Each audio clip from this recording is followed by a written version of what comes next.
Hello guys, welcome back. This is the third video of the Rfactor 2 Telemetry Analysis series.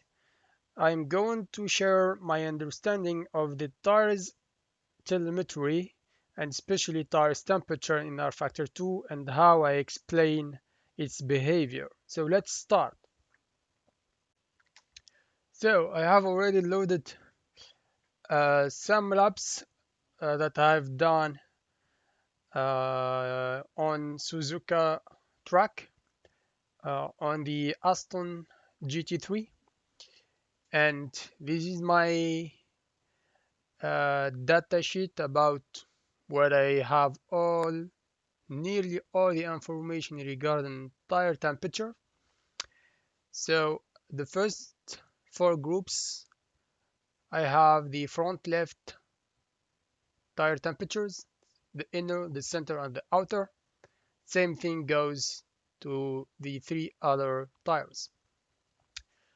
I have also the same thing, but it's about tire rubber. So I have also inside, the middle or the center, called by Rfactor 2 telemetry, and the outside. And I have these two groups. This is the comparison, for example, for the front left, between the inside and the outside temperature of the front left tire rubber. Okay, so I will explain why I need this comparison. And I have the same thing about tire temperatures. So the tire temperatures, these ones are different from the tire rubber temperatures. I think this is the error inside the tire, so or the thread. I don't know exactly what it is, but it's the information that we see when we are on track, and it's very, very important. So before I start explaining what's going on Motec, I just want to share with you guys or give you some rules, my personal rules that help me go quicker on analyzing tire on telemetry. So the rule number one is what I'm looking at on Motec is the ideal tire temperature. So the ideal tire temperature depends on the tire type. So if it's slick tires, we have range or optimal tire temp. For the intermediate tires, we have another optimal tire temperature, and for the wet tires, we have another thing. So we will cover in this section the ideal tire temperature, whatever the tire compound. It applies to every tire compound. So usually in Rfactor 2, the ideal tire temperature is between 89 and 98 degrees Celsius. This is a big gap between 10 degrees difference because it depends on the car. Okay, it depends who developed the car, and if you use the little software called car stats, some developers give you this information, what's the optimal tire temperature. So from my experience, I found out that generally speaking, if I don't have the information, I will be looking for an optimal tire temperature at 93, 95 degrees. So I just leave a little room, um, like 5 degrees less and more, in case I'm wrong on my estimation. Rule number two, uh, you need to manage tire temperature first of all by your driving style, not by setting up the car. always remember setup comes next. And after the setup, telemetry analysis is the final step. The first step is always your driving style.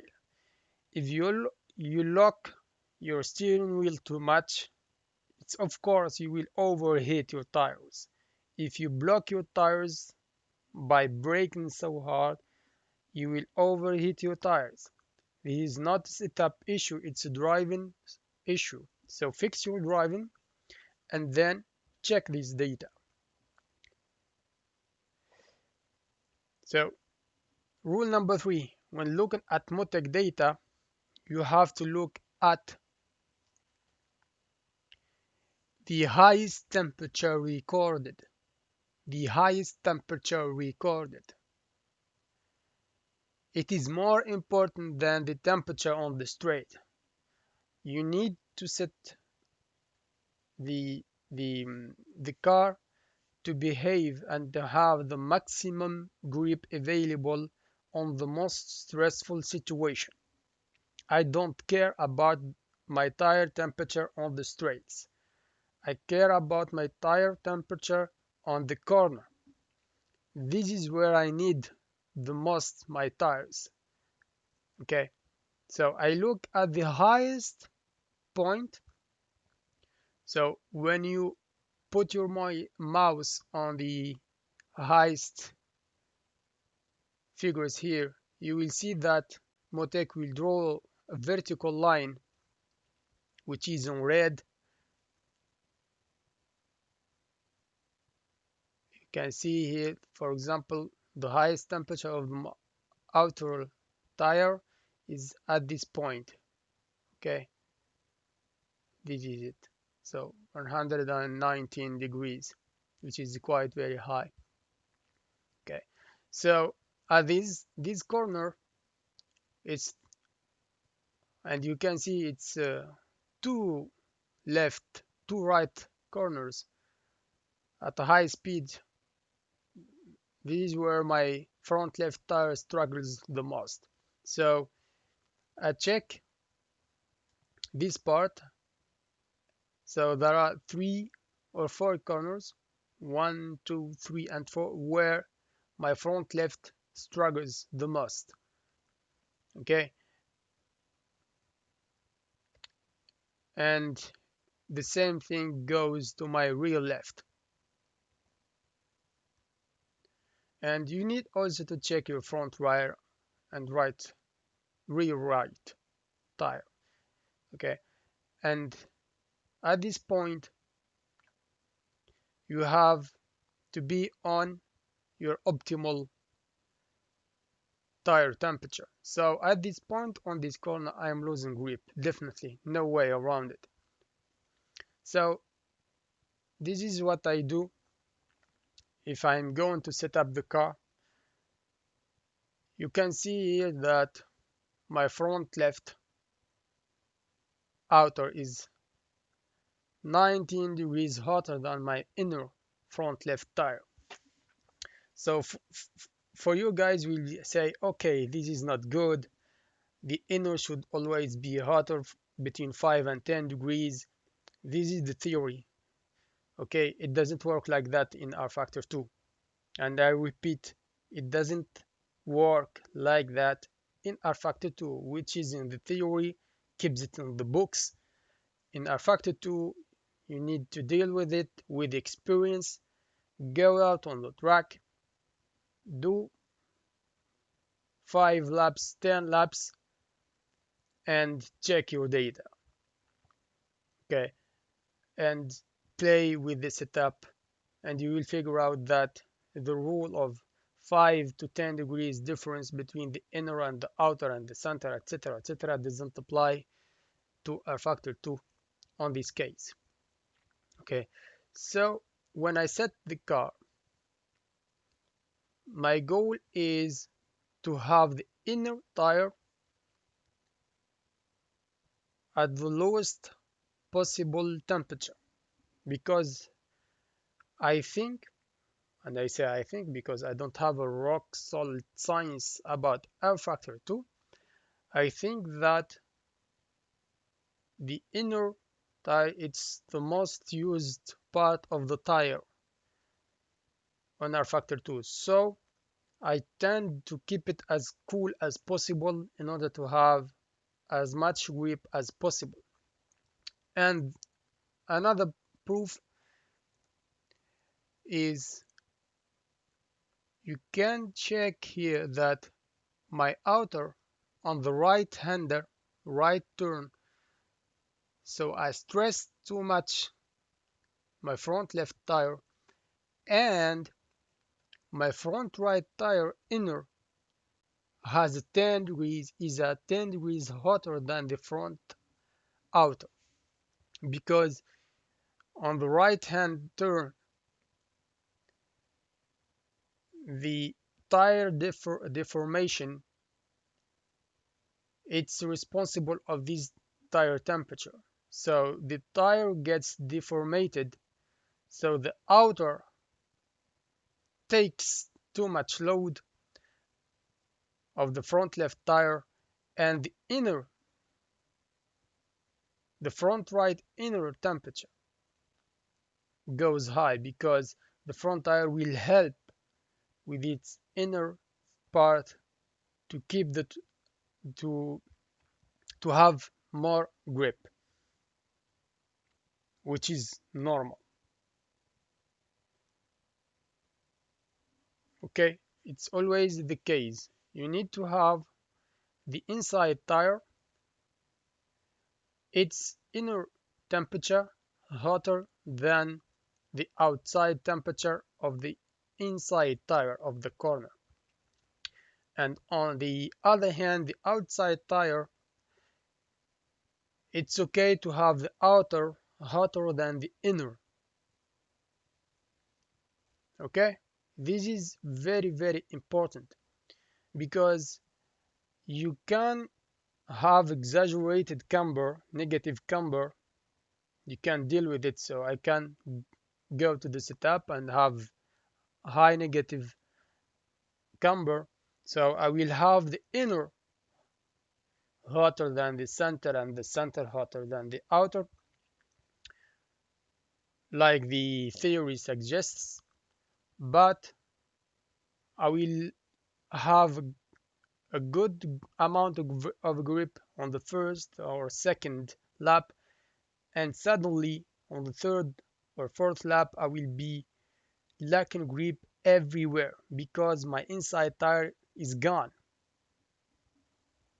Okay, so pay attention to this, and you can check the rubber, which is very useful information given by Rfactor 2 telemetry. So we have the rubber temperature.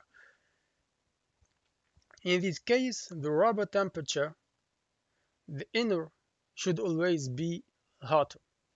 It's very difficult to set up the car with a hotter outside rubber tire. So I couldn't manage to do it.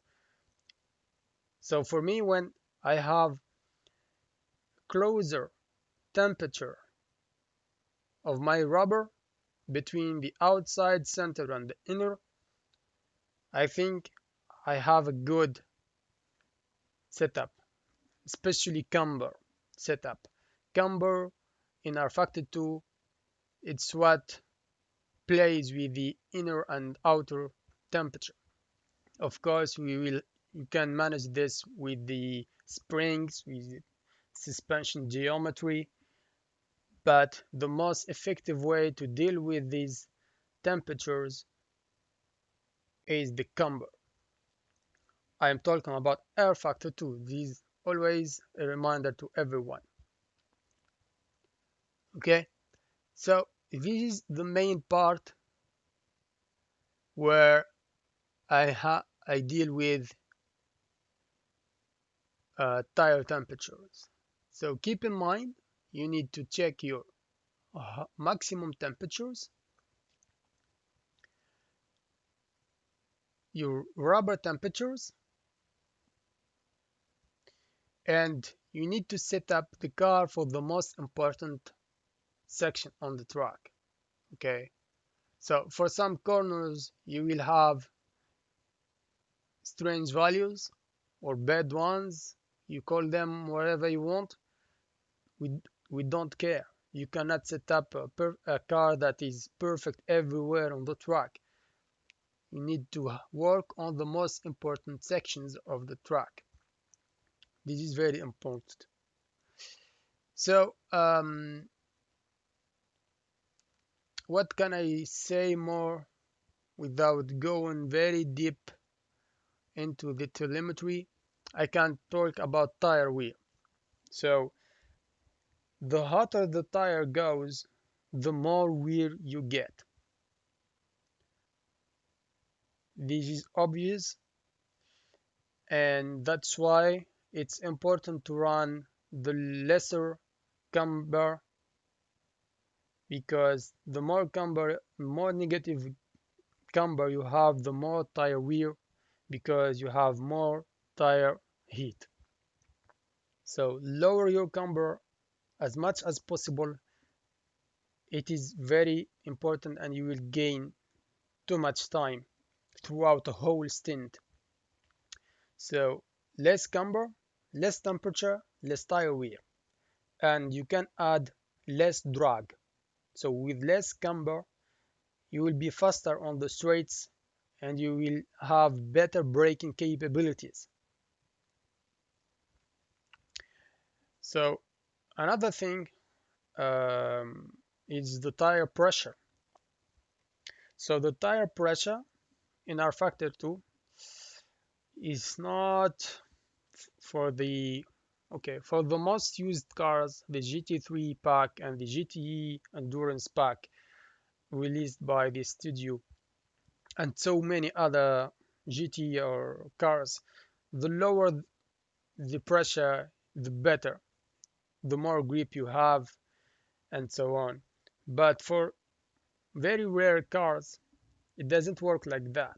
For example, in Indy cars, especially on oval tracks, tire pressure is very important. The more pressure you have, the cooler the tire, and it means the less wear you have, and it means also the more speed line you have. So on setting up tire parameters for oval tracks, you need to pay attention to tire pressure. It's very important. You need to have high tire pressure on the outside tires on oval track and lower tire pressure on the inside tires. Okay, so lower tire pressure on the inside tires needed on oval tracks because you need to heat the tires, and more pressure you need to keep the outside tires as cool as possible. And of course, you need to have as much top speed as you can on the oval tracks. Okay, this is what I can share about telemetry, tire telemetry in Rfactor 2. I know this is very difficult part because we are always looking for optimal results, but sometimes, not sometimes, but always driving out on track is more important than analyzing data. Yes, before I close and I end this video, there is something else also important, which is a little bit more complicated, is the car balance. You can look at the tire temperature and guess what's going on with the car balance. So if the front left, for example, in this case, is hotter than the rear left, it means that we have a little of understeer. So at this corner, the car is understeering. Okay, we have initial understeering, and then at this point we started oversteering. Okay, and this is, you can manage this with the anti-roll bar. Rear anti-roll bar will help you deal with this. So I did this on purpose. So I need the rear to rotate because I have initial understeering, a little bit of throttle, you go a little bit of understeering, and at this point we have even temperatures, so the car is good. Okay, so the car is well balanced on this section, not on the first corner. So the first corner, you see there is a big difference.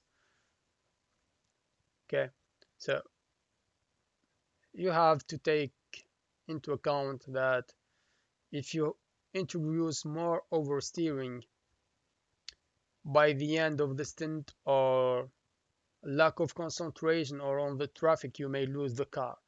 So it depends on your driving style and the driver's preferences.